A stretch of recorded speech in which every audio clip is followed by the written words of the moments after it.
Hello and welcome to another one of Forward Camera tutorials. Today we're going to be talking about this Yashica TL Electro X. Now, as many know, Yashica kind of has a cult following.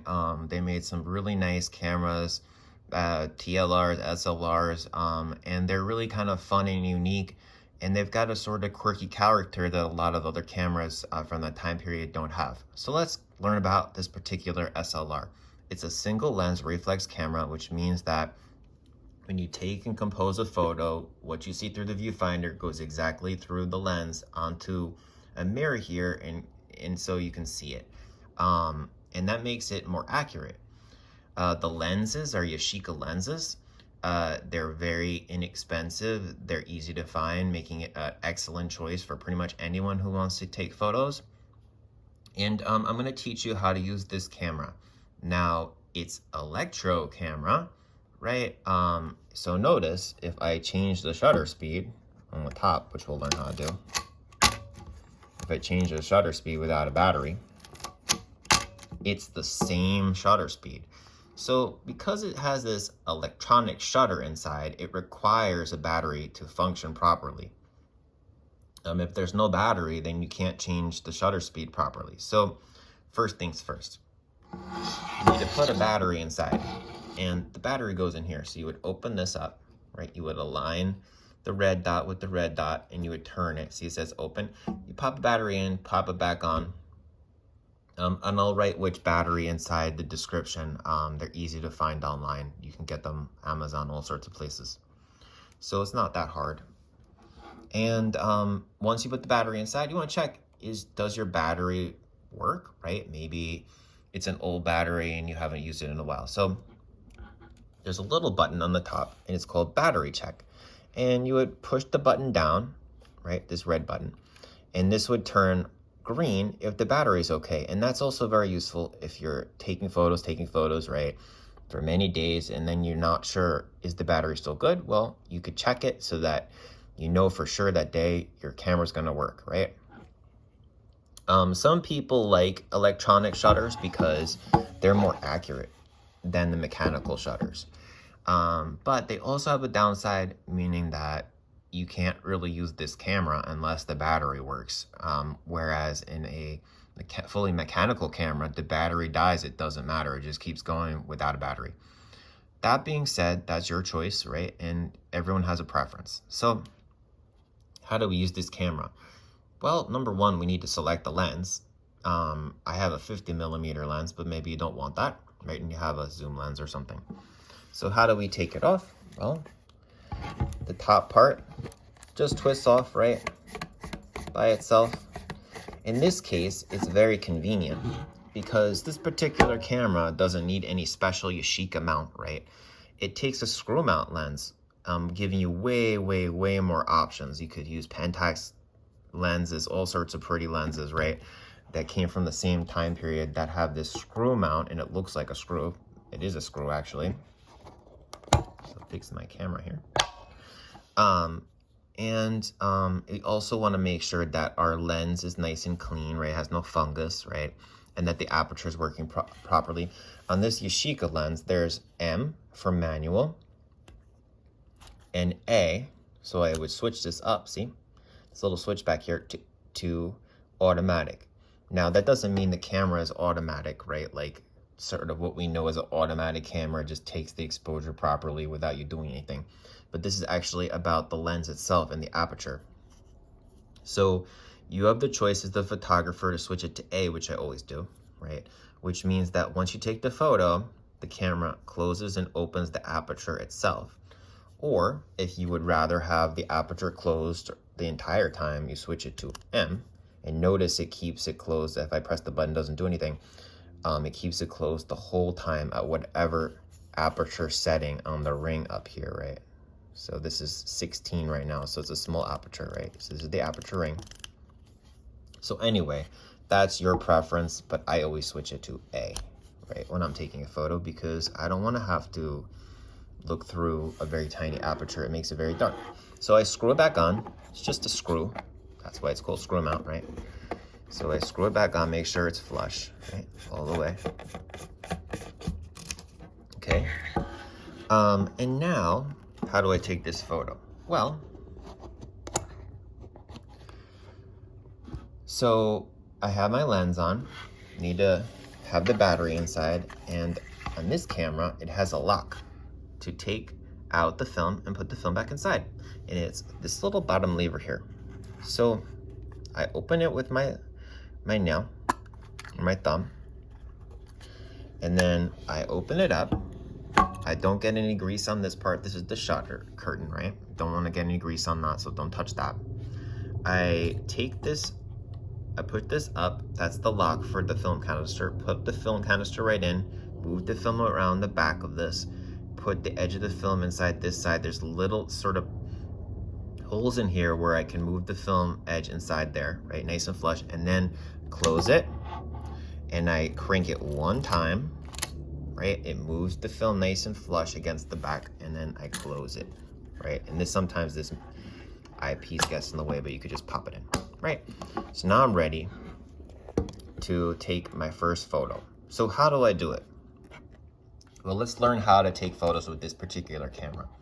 So first things first, this little area here tells you how many photos you've taken. So S means it's the very first frame. And then it will just go like past the red means you're safe. So once you crank it a few times and you open and close the shutter and you get to the part where it's like a whitish dot, that means that those photos aren't going to be messed up by you putting the film inside, right? It hasn't you ever seen light ever, right? So you'd be good to go. You would also want to make sure that to turn the camera on, there's a switch in the front that you could use your finger, right?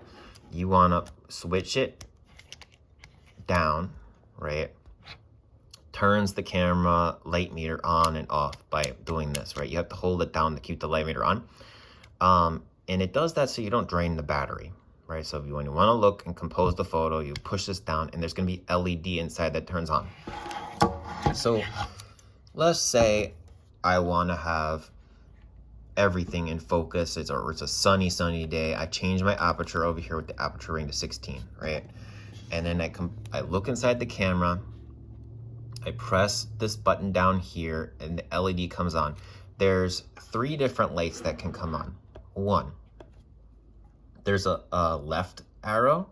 That means it's underexposed. There's a sort of O-like shape in the middle. That means it's perfect exposure. And then there's an arrow pointing right. You want to change the settings so that you get the middle circle, right? That means that when I press this down, I get a circle, not a left or right arrow, okay?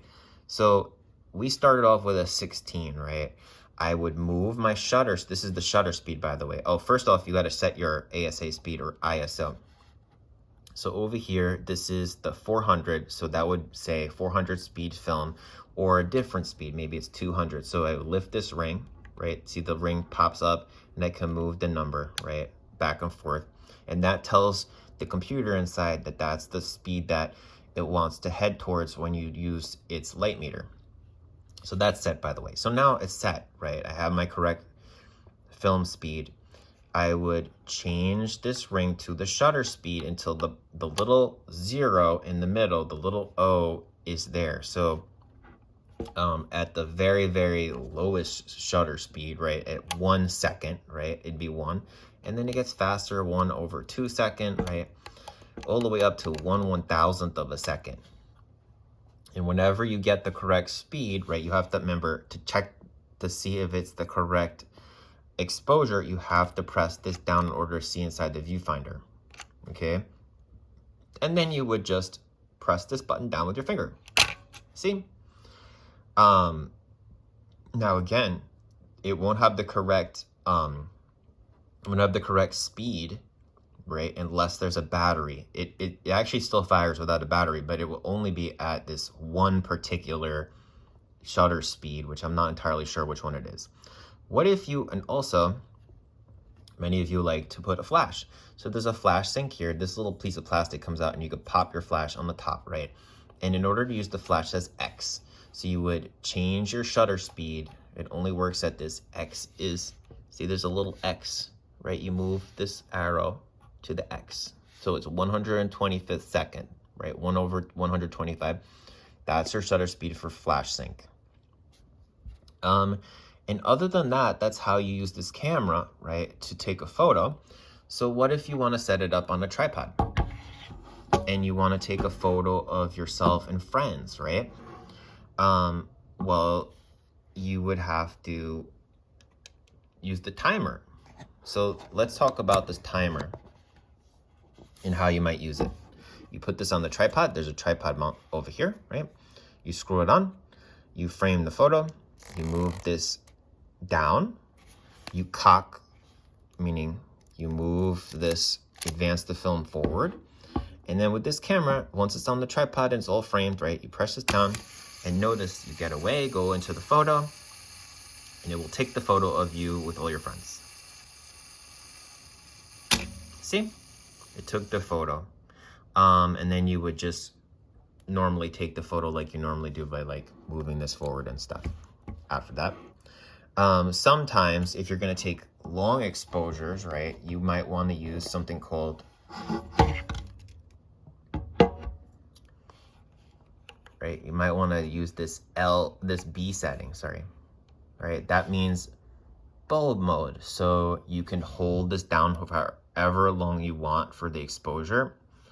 So if 1 second is too small, you might want to do a night shot. You might want to have way longer. You could hold it for however long you want after cocking it, right? And one more thing that I didn't talk about is there's this little area here. So I'm gonna unscrew the lens and show you what that does. Okay, let's see the mirror inside, right? This is how the photographer is able to get what's through the lens to their eyes, to this mirror. Well, this actually, if we look very carefully here, it lifts the mirror up.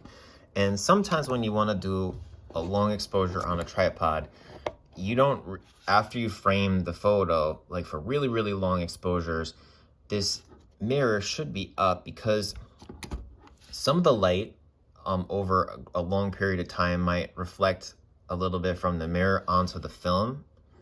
So if you have this like normal, right, it might get in the way, but you could actually lift this up and just take a photo straight, right, without needing to look through here, right? You might want to lift it up and just take a photo without anything getting in the way. So that's why you would use that. But normally I never really use this. You might, who knows? And the last thing that I want to talk about is you're done, right? You did your 24 photos, your 36 photos, and you want your film out. How do you do that? Well, on the bottom of the camera, there's a little button. So you're done with all your photos, you're ready to reel it back in. You push the button down, and you only do this at the end. And then you would take this little lever out, this little thing for your finger, right? You roll it, all the film goes back into the spool. And then you'll feel there's no more tension. Once that's ready, you would just use the little lock again and open the back and pop your film out from here, right? You would have to remove it by taking the lock off, popping it back, everything, right? And notice that and also one thing that I want to add is that some flash require you to plug the flash in. So there's a little flash sync over here that there's a little wire that runs from your flash. You would pop this plastic off and pop it in over here. And so the camera can use your flash. And so that's how we use this TL Electro, right? Also, I forgot to mention, this can come off too. This is just for eye comfort. You don't need this. This is how we use the TL Electro X. So number one, please subscribe to our channel and like this video. That really supports us. Number two, check out our shop, forwardcameras.com, where we sell cameras like this and all sorts of other vintage tech and prints as well too. And follow us on Twitter at Forward Cameras. Follow us on Instagram at Forward Cameras. And again, subscribe and support what we do. Thank you for watching.